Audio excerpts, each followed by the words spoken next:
day my childhood fears were validated. As a kid, I was always terrified that someone was watching me in my house. I suffered from insomnia for years, fearing that someone was outside my window, just waiting for me to go to sleep. It didn't help that my OCD rituals began at the age of 5. One of my worst rituals was having to pull up the blinds in every room in which I entered to check what was outside, 3 times per window no less. This particular ritual started at the age of 7, and I never saw anything for years, but with OCD rituals, logic doesn't prevail, so I continued on with it.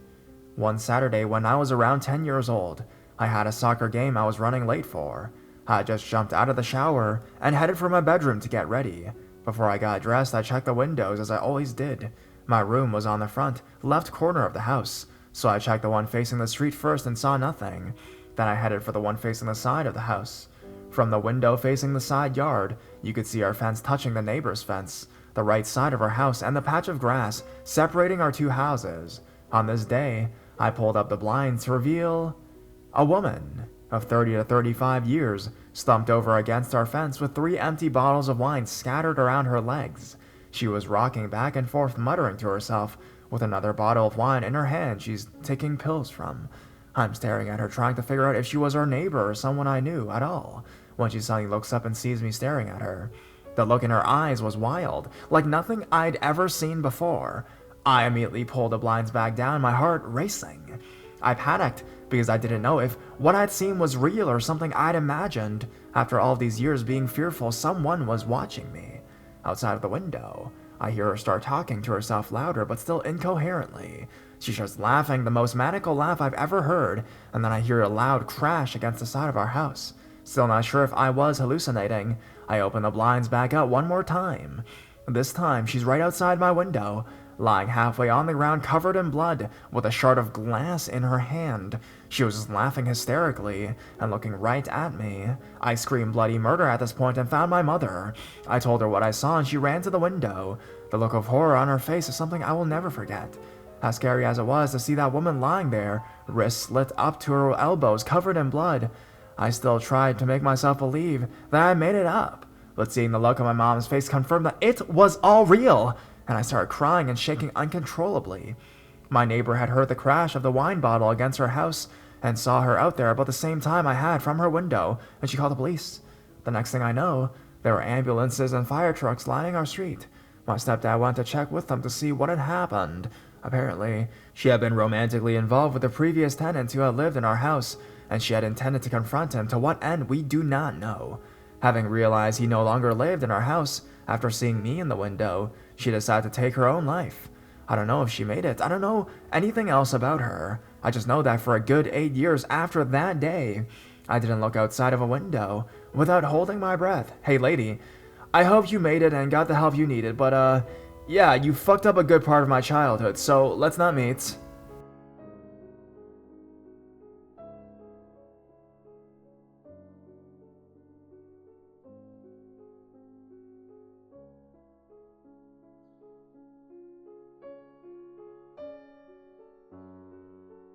Four boys and one little girl, and porn. I was quite hesitant on whether or not I should post my story because I've never told anyone this, except for my best friend, whom I told not too long ago. I think I might have been 6 years old at the time. I do remember this clearly. I don't think I would forget a situation like this. Nowadays, I don't like to dwell on it, and in fact, I think I might have moved on from it. So I guess I am ready to share it. I apologize in advance if the story is not supposed to be in the subreddit, but I feel creepy encounters can happen with those close to you, not just strangers. I'm a female. Most of the children in my old childhood neighborhood were male.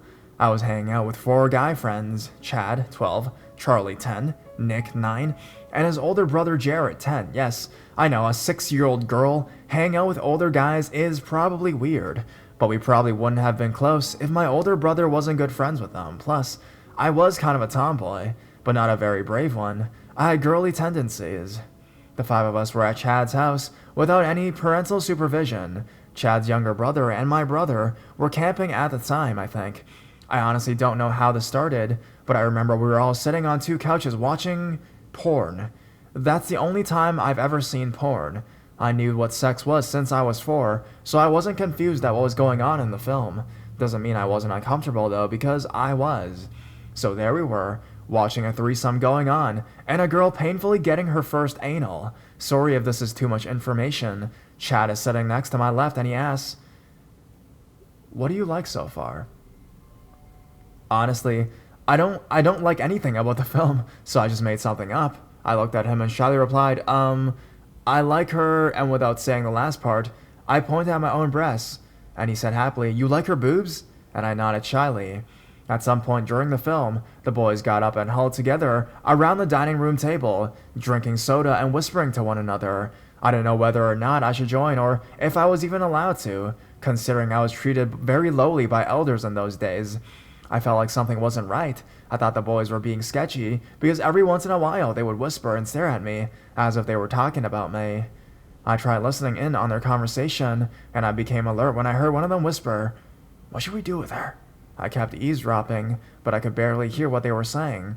I was becoming nervous and I wanted to go home. I believe we didn't have cell phones in those days, so I couldn't pretend someone was calling or texting me.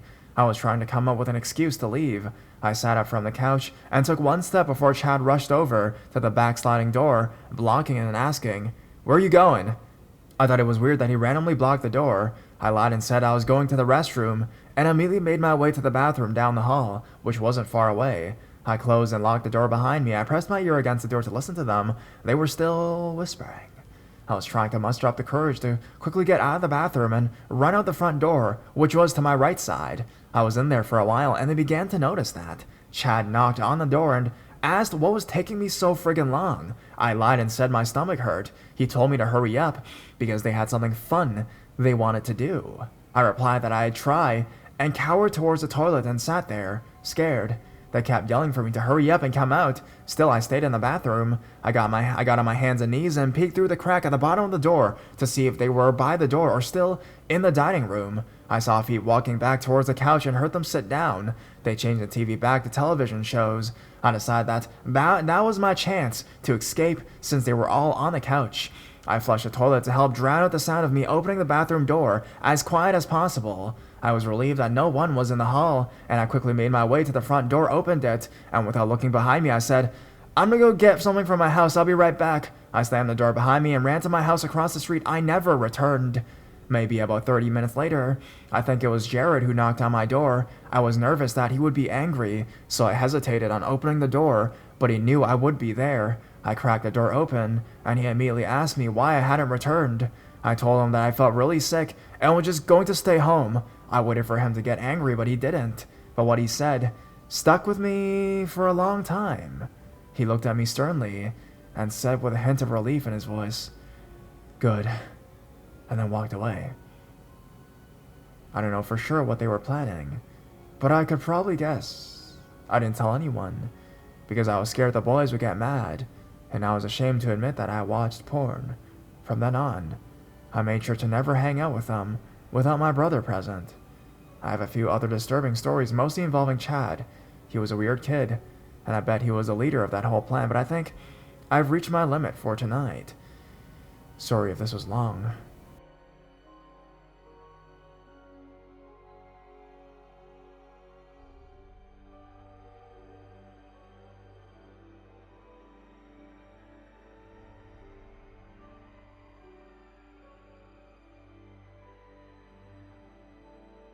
Malicious Santa Claus.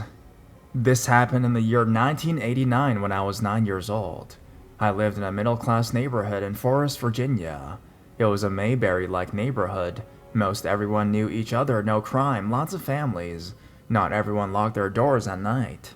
There were a lot of kids my age in the neighborhood, but the two on my street were my closest friends, Mitchell and Chase. The three of us were sort of a clique.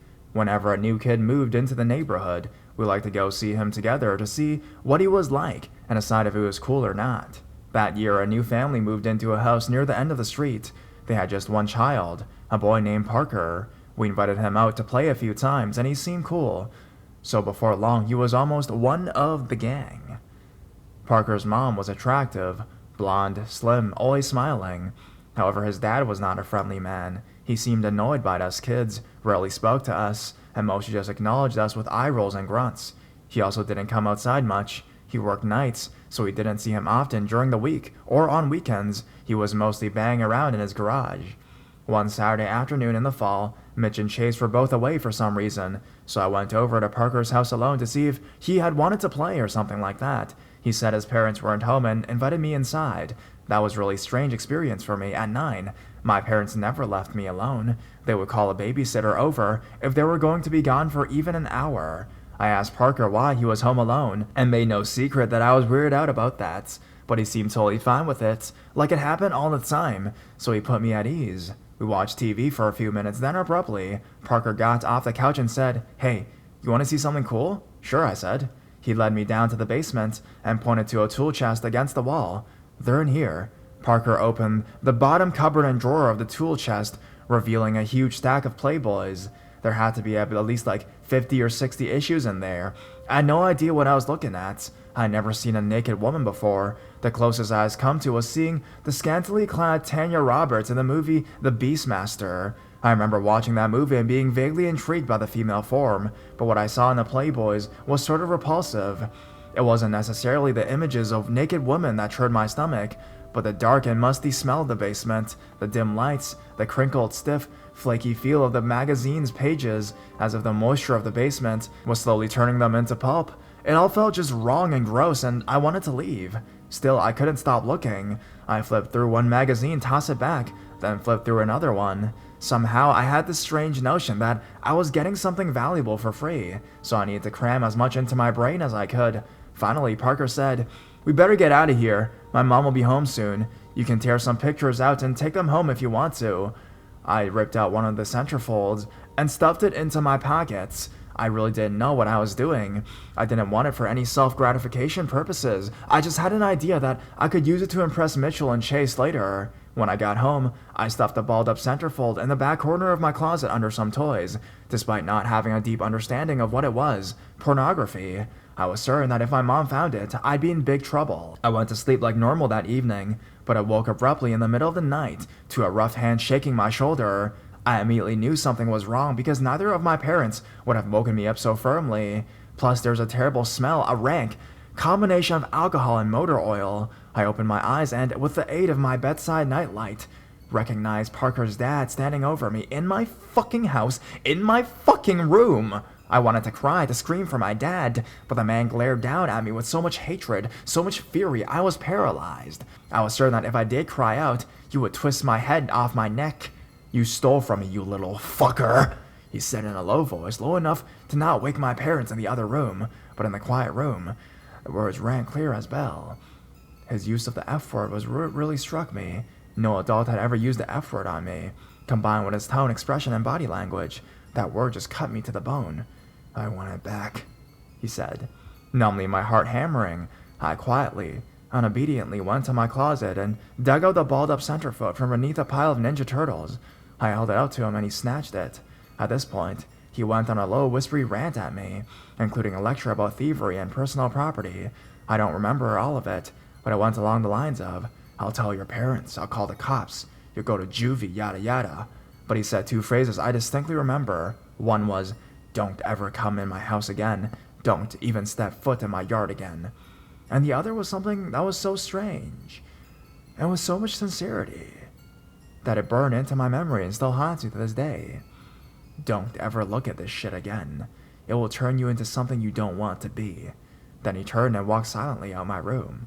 I was so creeped out at how silently he slipped away. Our floors were carpeted, but he literally made no sound as he disappeared down the hall into the darkness, like some malicious Santa Claus. It was like he had lots of previous practice at sneaking around, which I found even more disturbing. When I thought back on the incident during the following years, it was that sneaking which haunted me most of all, even more than the lecture and the threats. How quietly and stealthily he moved, like the Grinch in the cartoon, but not with that big cartoony stride. Like I would never be safe from him, no matter where I went in life. Like any time I went to sleep, he could just appear right there, without a sound, and I never hear him coming. The aftermath of his story is a whole story in itself. I won't go into all the details, I'll just try to summarize. No sign of forced entry or evidence of him being there was ever found by me or anyone else. I never told anyone until I got really close to a few good friends my freshman year of high school. My parents never found out about the incidents. I was convinced that I would be in so much trouble if they ever found out. I just figured it'd be better to live in fear than face the consequences. Obviously, Parker's dad never mentioned it to them either, but of course he wouldn't. That fucking trespassing creeper. I'm 35 years old now and have a good relationship with them, but I still can't bring myself to tell them what happened that night. I was emotionally damaged for a while. I had fear of anxiety and shyness issues. My grades slipped badly that year. I had a hard time sleeping at night after that, and was tired all the time because I had chronic nightmares. My parents got me some prescription sleep aids. I couldn't sleep in the dark again until I was 15 or 16. I always had to have a lamp on beside my bed. I couldn't go near Parker's end of the street from then on, much less in his yard or house. If my parents drove me by the house, I would simply point my head towards the opposite side of the street and pretend to be looking out the window. My parents moved 2 years later in 1991, and I never saw Parker again after that. I asked my dad sometime later if he always locked the doors at night. He said, yeah, most of the time, but sometimes I forget. I asked him if he made sure the windows were locked at night, and he said no. Sometimes your mom opens them and forgets to lock them back when she closes them. So that answered the question as to how the creeper probably got inside that night. I still get queasy when I see porn. On one hand, like any red-blooded male, images of the internet of attractive women wearing no clothes catches my eye. But then when I really start to stare and get into the moment, the fear of that night starts creeping back in. Unanswered questions. How did he even find out I had the page? Had he gone home, seen his magazine weren't in proper order, and grilled Parker about it? Why the hell would this guy make such a fuss to go to some extreme measures just to retrieve one torn-out page of an old Playboy? It makes no sense. What did he mean? It will turn you something you don't want to be, a trespasser? An asshole who terrorizes kids? A porn addict? Was what he did to me that night, in some weird way, his twisted attempt to do something altruistic to me? To ward me off from becoming like him? How does a guy have that much balls, seriously? My parents were asleep one room away. My dad was a big dude, bigger than him, and my dad would have thrown that man through a wall if he caught him in my room in the middle of the night. Regardless, malicious Santa Claus, overprotective porn collector, terrorizer of children, source of my nightmares, and scar of my childhood. Let's not meet again.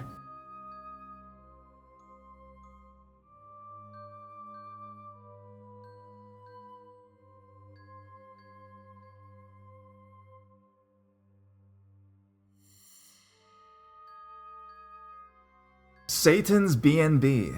Here's a pretty long story. A story on here actually reminded me of the time some friends and I stayed in what had to be the third most shady hotel in Vegas, which for Vegas is saying something. When I managed to inadvertently traumatize the entirety of my company, as I recounted what I considered to be an amusing childhood story, the hotel itself was a bit of a nightmare, as everything was bolted down and none of the doors locked. But I digress. I decided that this would be a good place to put it, given the input of my buddies. Sorry that it's long. The story itself is about my family's run-in with Satanists on a trip to upstate New York, though the growing expressions of disbelief and horror of my companions' faces assure me that the story was not, as I previously considered, funny, per se. In any case, what follows is completely true, and everyone present swears by this narrative. When I was 5 years of age, we took a road trip, as was common in our family, up to upstate New York to see my grandmother on my father's side, as well as to tour around the countryside a bit. There we were in rural upstates, away from the region in which my grandmother actually lives, and we were planning on staying in a bed and breakfast my father had booked ahead of time. It had been an unexpectedly long drive due to weather complications, and we found the B&B in question. We were all quite tired. We went up to the door to check in, and a woman missing her 2 front teeth on both jaws answered. She invited us in, but warned us that they didn't have any room for the night. They were booked solid. My father protested that he had made the arrangements in advance, but she said she knew another hotel that had vacancy just up the way, and she would give them a call, and she assured him they would offer the same rates. But first, she insisted on showing my parents around, as her husband was an artist, and she wanted to show them his studio and famous artwork. We were all invited inside, but after seeing the first few pieces of naked women missing their front teeth, bound, or being tortured in various ways, my parents opted to leave the kids outside with Grandma, Apparently, most of the rooms were full to the ceiling with similarly foreboding images of dead or dying people, with the occasional sculpture of menacing animals. My parents were a bit creeped out, but just figured these people were eccentric and had dodged a bullet by ending up somewhere else. We all waited out back while the woman called her friend, beside a pit containing what could have been nothing other than an altar covered with pentagrams. My mother mentioned that it seemed strange that not only had they not met the husband, who was supposedly there somewhere, having toured the entire house, but that there hadn't been a single sign of life or piece of luggage suggesting that anyone else was actually staying in any of the guest bedrooms in this supposedly fully booked B&B. A side note that's probably not worth mentioning, but I found strange when my mother brought it up while telling the story later, as I was 5 at the time. A lot of this story has been narrated to me after the fact by different people who were involved on some level, was that we stopped by a park to stretch our legs at some point before proceeding to the next place.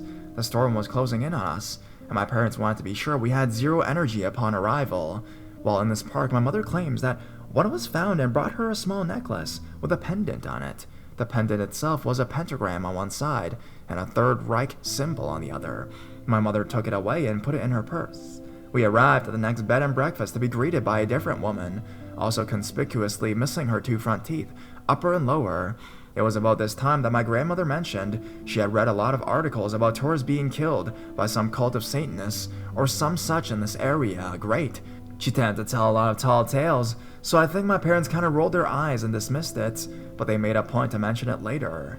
The storm was now upon us. We were all exhausted, and there were nowhere else to stay that we could find anywhere near there. My dad decided we would make do with whatever they had to offer.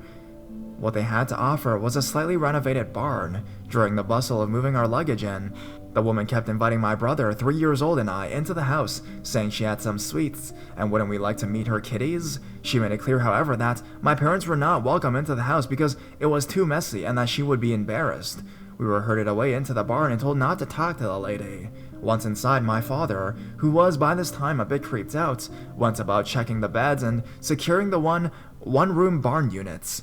The windows had no coverings whatsoever, and the doors had no locks. We placed pillows from the couches into the window frames, and my dad grabbed the dresser against one wall to block the door. When he went to move the dresser, he discovered it was on wheels, which were completely silent. He also noticed that the wall behind it moved a little when he shifted the dresser. When he scrutinized the wall, he found a seam. He pushed on the wall and it gave way. 2 invisible doors opening outwards into the night, and just outside was a dark-colored van, which had been backed up to the opening. Livid, my dad went about rearranging the furniture in the room, stacking the heaviest against the outdoor swinging doors, and moving the mobile dresser with various loud objects behind it against the main door.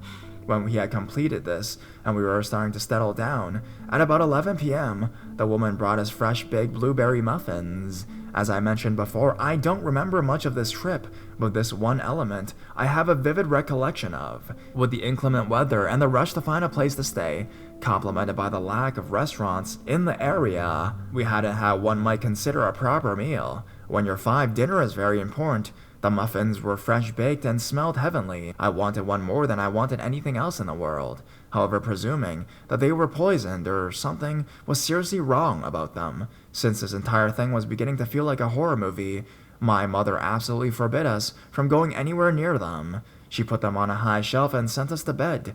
I was so angry. I went to bed hungry and irritable. Only 2 things happened that night that I can recall. My parents slept very lightly when at all, as you might imagine. They claimed they kept hearing talking outside. My sister woke us all with a blood-curdling scream at 1 a.m. for reasons unknown, as she was a usually very quiet baby. When my parents got up and milled for about an hour trying to get her back to bed, my mom noticed something on the wall as she was walking her around and called my father over. What I would later learn was that the picture hanging to one side of the door that during the daylight seemed to be logs, and recently extinguished fire pit, and a tranquil forest scene was by night unmistakably burning corpses with a hooded smoky figure looming over them. We got up the next morning, packed up early, and waited for the lady to get up so we could pay and leave. While my parents were packing the bags, the woman came around back and gave both my brother and I a small wooden cat carved into the form of napkin holders, each a different color, that she had written little notes on. As my father was paying after loading us into the car, my mom began kicking the gravel around on the drive absent-mindedly. The woman came over to say goodbye and waved to us with her gapped grin, and my mother noticed that she was trying to discreetly remove the tiles that she was uncovering under the gravel. Before driving off, my mother got back out the car and uncovered one of the tiles, and she claimed it was the same pentagram with the Third Reich symbol within it that she had seen a similar version of in the park, prompting her to notice as we drove away that the necklace was no longer in her purse. The likelihood of it simply falling out of the purse pocket that she had placed it in was, as she put it, quite unlikely. People listening to this story seemed appalled at the fact that I still have that little wooden cat that the nice lady gave me, sitting in my bedroom. I know, this all sounds very strange, but I can only assure you that it matches well with my memory of the events, and all the adults who were there to tell the same story, and 2 of them are not known to extrapolate at all. Personally, I'm glad it's just a weird story we look back on with confusion, and that nothing strange happened that night.